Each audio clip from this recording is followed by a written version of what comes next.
Que a graça e a paz do nosso Senhor Jesus esteja abundante em seu coração. Nós estamos chegando no nosso canal mais uma vez para trazermos aos professores e alunos da EBD mais um subsídio das lições bíblicas da CPAD. Nós estamos estudando neste segundo trimestre o tabernáculo, símbolos da obra redentora de Cristo. E com certeza, assim como tem sido para mim, para você também tem sido de crescimento espiritual as lições que nós temos estudado. Hoje nós chegamos à lição de número 10, o sistema de sacrifícios. Antes de nós iniciarmos a nossa pré-aula, eu quero falar a você que ainda não é inscrito no nosso canal, inscreva-se, acione o sininho para que você receba as notificações dos vídeos que nós postarmos aqui no YouTube e também ajude-nos compartilhando os nossos vídeos nas suas redes sociais. O nosso texto áureo está em Romanos capítulo 3 e o versículo de número 25 que diz: sendo justificados gratuitamente pela sua graça, pela redenção que há em Cristo Jesus, ao qual Deus propôs para a propiciação pela fé no seu sangue, para demonstrar a sua justiça pela remissão dos pecados dantes cometidos sob a paciência de Deus. A verdade prática da nossa lição traz o seguinte conceito: Jesus Cristo executou na cruz o sacrifício perfeito, obtendo por meio de seu sangue e de uma vez por todas a redenção eterna para todos os que creem nele. E a nossa leitura bíblica em classe, ela está bem diversificada no livro de Levítico, capítulo 1, capítulo 2, 3, 7 e também 1 João 2, versículos 1 e 2, então é bem salteado aí os versículos da nossa leitura bíblica em classe. Vamos falar então do sistema de sacrifícios e começando, se você olhar aí para o primeiro tópico da sua lição, nós iniciamos falando do holocausto. Eu começo trazendo a você que o termo hebraico para a palavra holocausto, ele significa fazer subir, ou aquilo que sobe, ou queimar para que a fumaça suba. Este é o sentido original no hebraico da palavra que é traduzida nas nossas Bíblias por holocausto. Holocausto nada mais é do que sacrifício totalmente queimado. E a tipologia do holocausto é Jesus Cristo, o Cordeiro perfeitamente e totalmente consumido por nós. O Cordeiro perfeito que foi totalmente consumido por amor de nós. Então o holocausto é um tipo daquilo que aconteceria com Jesus. Todo o tabernáculo e toda a obra realizada no tabernáculo aponta para a pessoa de Cristo. É por isso que a nossa lição traz esse tema, símbolos da obra redentora de Cristo. Então o holocausto é um tipo de Jesus, o Cordeiro perfeito que foi totalmente consumido por nós. Detalhe importante: o holocausto era uma oferta voluntária. O ofertante trazia o animal e colocava a mão sobre a cabeça do mesmo, transferindo para si os benefícios do sacrifício. Então observe isso, que ao contrário, por exemplo, da oferta pela culpa, o holocausto era uma oferta voluntária. O ofertante não era de maneira nenhuma obrigado a oferecer aquela oferta, e sim era fruto de um coração voluntário, um coração adorador. Assim como na antiga aliança o holocausto era um ato voluntário, Jesus Cristo, para cumprir toda a lei, voluntariamente se entregou no Calvário para apaziguar a ira divina sobre o nosso pecado. E isto é bem claro no Novo Testamento, por exemplo, nas palavras de Paulo. Paulo exalta este amor de Jesus por nós na sua carta aos Efésios, capítulo 5 e versículo 2, onde ele diz o seguinte, que ele Jesus, se tornou oferta em sacrifício a Deus em aroma suave. Olha só, Jesus se tornou oferta em sacrifício a Deus em aroma suave. Então, aquele cheiro que subia até as narinas de Deus. Lembrando que quando nós falamos narinas de Deus, nós estamos utilizando aí de um recurso antropomórfico, porque nós sabemos que Deus é espírito, então é apenas uma linguagem aí figurada para se entender o que a palavra deseja realmente comunicar. Então, Jesus Cristo é claramente interpretado aqui pelo apóstolo Paulo em Efésios capítulo 5, versículo 2, como sendo o antítipo, o cumprimento do holocausto. O próprio Senhor Jesus, ele disse que dava a sua vida e que ninguém poderia tirá-la. Olha, Jesus falou isto em João, capítulo 10, versículos 17 e 18. Ele falou assim: eu dou a minha vida, eu entrego a minha vida. Ninguém a tira de mim. Ninguém está me matando, eu estou entregando a minha vida. Jesus falando isto em João 10, versículos 17 e 18, ele fala assim: eu tenho poder para dar. Eu tenho poder para dar, então eu estou entregando, estou dando, doando a minha vida, e não que ninguém estivesse tirando dele. Ele está voluntariamente entregando a sua vida. Isto é bem claro na fala de Jesus. Também fazia parte aí do sistema dos sacrifícios a oferta de manjares. Então vamos considerar aqui, num primeiro sentido, num primeiro momento, o sentido óbvio da oferta de manjares, que era a gratidão. Então, a oferta de manjares, ela apontava para gratidão e reconhecimento de quem era o Senhor. Gratidão pela fecundidade da terra. Então, eles lançaram a semente na terra e o Senhor deu a seu tempo a chuva temporã, serôdia, e a terra produziu. Acontecendo isso, eles reconhecem que o Senhor os abençoou. Então, como sinal de reconhecimento, eles separavam a primeira colheita, os melhores grãos, e ofereciam ao Senhor. Também incluía-se nesta oferta de manjares o azeite, o incenso e o sal. Então, na oferta de manjares, junto com os melhores grãos, junto ali com a flor de farinha, que era o principal elemento, se incluía o azeite, o incenso e o sal. Era excluído o mel e também o fermento. Então, mel e fermento não poderiam fazer parte da oferta de manjares.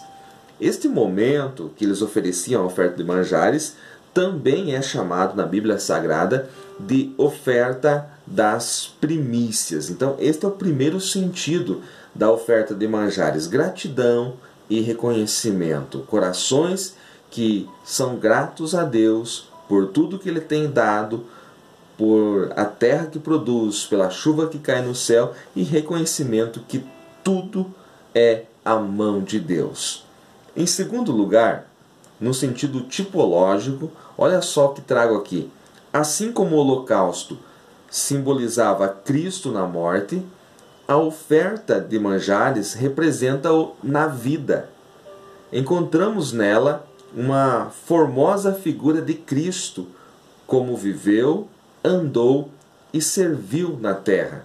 Essas palavras, elas estão no comentário de Levítico de C.H. Mackintosh. Então, Mackintosh é um dos maiores comentaristas tipológicos que viveu na história, e esses comentários de Mackintosh, eles são muito úteis para você que estuda a tipologia. Então ele está dizendo aqui que se o holocausto ele simbolizava Cristo na morte, a oferta de manjares representava a vida de Cristo, como ele andou, viveu e serviu na terra. Então vamos ver aqui alguns dos elementos da oferta de manjares. Por exemplo, a flor de farinha. A flor de farinha, ela representava a perfeição da pessoa bendita de Jesus Cristo. Esta flor de farinha, ela era extraída dos melhores grãos, né? E ela era perfeita. Então simbolizava Cristo na sua perfeição. Junto, fazendo parte da oferta de manjares, tínhamos o azeite, que é um símbolo clássico do Espírito Santo. E o Espírito Santo atuou na vida de Cristo de forma poderosa, tanto na sua concepção quanto na sua unção. Ele foi concebido pelo Espírito Santo no ventre de Maria, mas ele também foi ungido, o Messias foi ungido pelo Espírito Santo para executar a obra. Quando Jesus ele estava ali em Nazaré, na sinagoga, e ele abriu o livro do profeta Isaías, ele leu: porque o Senhor me ungiu. E após ler esse texto, ele disse: hoje se cumpriu esta profecia. Então, o azeite na oferta de manjares representava a obra do Espírito Santo na vida de Cristo, tanto na sua concepção quanto na sua unção. Outro elemento da oferta de manjares era o incenso. O incenso quer dizer que tudo que ele, Cristo, fez foi para a glória de Deus, foi para a glória do Pai. O incenso fala de adoração.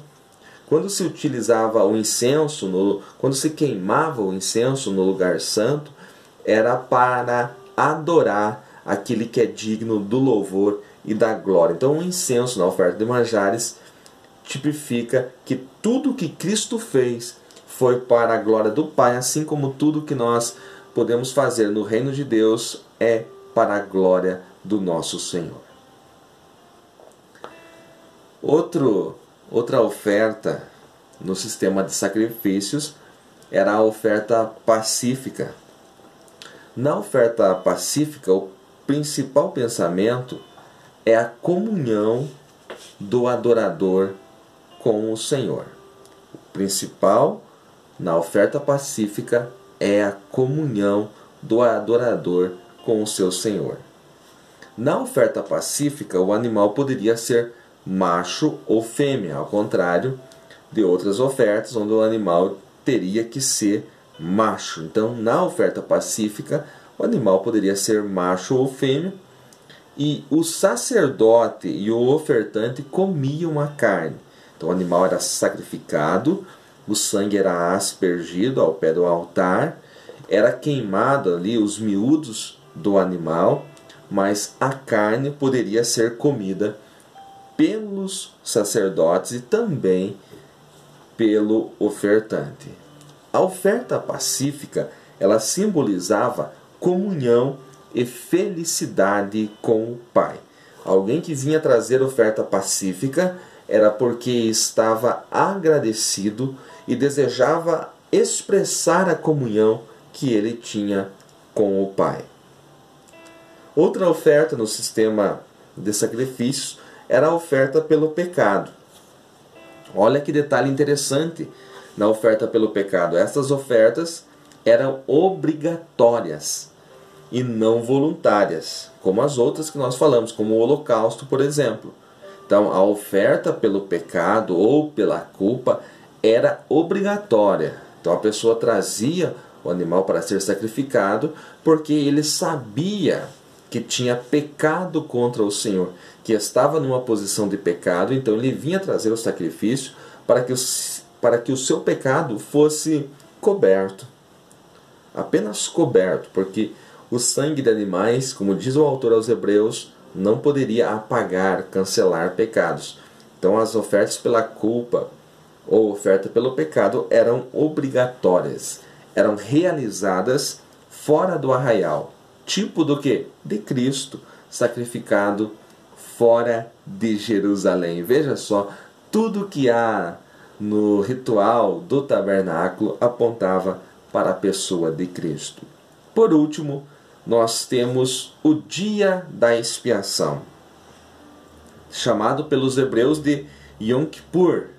Então, o Yom Kippur, ou o dia da expiação, é também chamado hoje de dia do perdão. Dentre todo o cerimonialismo que havia no Antigo Testamento, o dia da expiação era o dia mais importante para os hebreus. Era o dia em que o sumo sacerdote entrava no Santíssimo Lugar, e você sabe muito bem que isso acontecia uma única vez ao ano. Então este dia era um dia marcante na história dos hebreus. Um novilho era oferecido pelo sumo sacerdote por sua família. Então, primeiro, o sumo sacerdote, que era homem, ele necessitava oferecer aí um novilho pela sua família e pelo seu pecado, para que quando ele fosse entrar no lugar santíssimo, ele estivesse apto, tivesse seu pecado expiado, estivesse em condição de ministrar diante da Arca da Aliança. Isto era feito uma vez somente ao ano. Também, depois de ele ter feito a expiação por si mesmo e por sua família, eram separados 2 bodes, um oferecido em sacrifício e o sangue levado ao Santíssimo Lugar, e o outro era o bode emissário, que era enviado ao deserto. Presta atenção nisso. Até o autor da nossa lição frisa somente o bode que era sacrificado, mas havia 2 bodes. Um oferecido em sacrifício, tomava-se o sangue e entrava o sumo sacerdote com este sangue até o lugar santíssimo. Depois de ele ter feito esse ritual, aí sim ele se dirigia para o outro bode, lembrando que primeiro eram lançados sortes sobre os bodes. Então este outro bode vivo, ele era levado ao deserto, solto ao deserto. Primeiro o sumo sacerdote impunha as mãos sobre ele, transferindo toda a culpa, todos os pecados da nação de Israel sobre este bode, e este bode era solto em direção ao deserto. Ele carregava então a iniquidade de Israel, tipificando o Senhor Jesus Cristo, que levou sobre si os nossos pecados. Preste muita atenção neste detalhe do dia da expiação, que os 2 bodes, eles apontavam para Cristo, era um tipo de Cristo. Por que eu estou frisando isso? Porque há uma doutrina adventista, que diz que este bode que era solto em direção ao deserto, levando aos pecados, era um tipo de Satanás. De maneira nenhuma. Esta é uma heresia ensinada pelos grupos adventistas. É uma heresia gravíssima, porque quem leva pecados na Bíblia não é Satanás. Satanás conduz pessoas em direção ao pecado, para que através do pecado elas morram. Quem carrega pecados na Bíblia é Jesus Cristo. O profeta Isaías diz: ele levou sobre si os nossos pecados. Então, os pecados lançados sobre este bode, o bode emissário, era feito isso pelo sumo sacerdote, e este bode ia em direção ao deserto, tipificando Cristo, carregando os nossos pecados. É um detalhe que é muito importante você saber. Eu aconselho você a aprofundar-se mais no sistema de sacrifícios dos hebreus, porque tudo aponta para Jesus Cristo. Mas eu espero, sinceramente, que estes poucos minutos, poucos conceitos aqui, sirvam para que você venha aí rechear a sua aula e dar uma aula abençoada na direção do Espírito Santo no seu domingo. Que Deus abençoe grandemente.